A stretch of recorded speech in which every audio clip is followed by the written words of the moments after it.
Good afternoon. Coming up next, a fiery explosion rocks the Spokane Valley. We'll show you exclusive video taken moments after a train accident.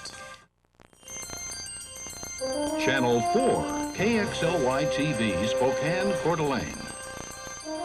And this is News 4 at 5. A train wreck, an explosion, and a fire. It was a night full of danger on the railroad tracks. Good afternoon. Crews spend hours cleaning up after a train collides with a truck, ultimately causing a dangerous propane fire. Luckily, no one is injured. It all started on the Burlington Northern tracks near the Kaiser Aluminum plant around 11:30 last night. Dina Napoli shows us what happened. It was spectacular, the fiery end to a series of accidents that took place in just seconds. Neighbors, like the one who took this home video, were up all night watching the frightening scene unfold. 101 railroad cars got away from their locomotive. The runaway cars, 73 of which were loaded, barreled past the Evergreen intersection. A truck from Kaiser Aluminum waited. The crossing guard lifted, but the locomotive chased the runaway cars and crashed into the truck as it entered the intersection. The runaway cars then crashed into another train down the tracks. One of the cars hit a propane tank, causing an explosion and fire. No one seems to know exactly how this started, but 4 crew members have been suspended pending the outcome of drug tests and an investigation. Whether or not that was the right thing for them to do, it will have to be brought out in our formal investigation as well as to what other options might they have had. Because when they started chasing the train, then, as we've seen by last night's experience, they set up another potentially dangerous situation for themselves and the motoring public. Separate investigations are underway by the Federal Railroad Administration and the Washington Utilities and Transportation Commission.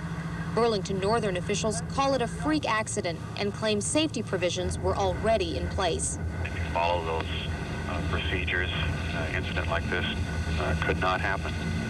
So the safety provisions are in place and have been in place for many, many years. And that's why for a train to roll away, at least at this point, it seems very unlikely that anything but human error was involved. The accident did more than $200,000 in damage and forced several trains to take the nearby Union Pacific tracks. Dina Napoli, News 4.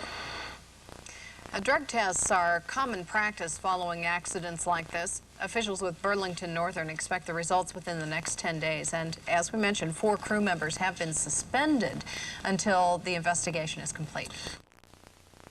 Every day, Kaiser Aluminum hauls 350 tons of red-hot metal right down city streets. And if you're a Spokane driver, all you can do is hope that none of it spills. Ron Langley reports a freight train wreck involving a Kaiser truck has provided the best assurance you can get. Molten aluminum poured out the tail end of Kaiser's Mead plant glows with the heat of 1,400 degrees Fahrenheit. It's so hot the workers can be burned just standing near it for too long. Yet it is hauled on the open road all day, every day in giant insulated kettles called crucibles. Each one holds 7 tons of liquefied metal. There's no mistaking the trucks that haul the crucibles between Mead and Kaiser's Trentwood rolling mill in the Spokane Valley. They look so ominous that some drivers take different routes just to avoid a possible accident. But appearance is worse than reality. 4 days ago, one of the crucibles was rammed by a Burlington Northern locomotive, and it survived. As you can see, part of this crucible is now Burlington Northern green. It took a direct hit Sunday night along with the trailer it was riding on. The whole thing was pushed another 30 yards down the tracks. The top was pushed slightly off-center, yet only a small puddle of aluminum leaked out. Kaiser designed the crucibles to be crash-proof, but even Kaiser thought a train wreck would be too much to ask. I was amazed that the crews could withstand that amount of force. We knew they were designed to withstand impact, but I had no idea they could take that much. We were pleased with the results. Kaiser's trucks have been involved in 6 other accidents in 18 years of operation. This is the only time a truck has actually lost its load. The company has joined the investigation into Sunday's wreck. They've decided that passing the ultimate test once is enough. Ron Langley, News 4. was quite a crash test. By the way, the crucibles are hot on the outside too, although much cooler than on the inside. Standing next to one is similar to standing near a fireplace.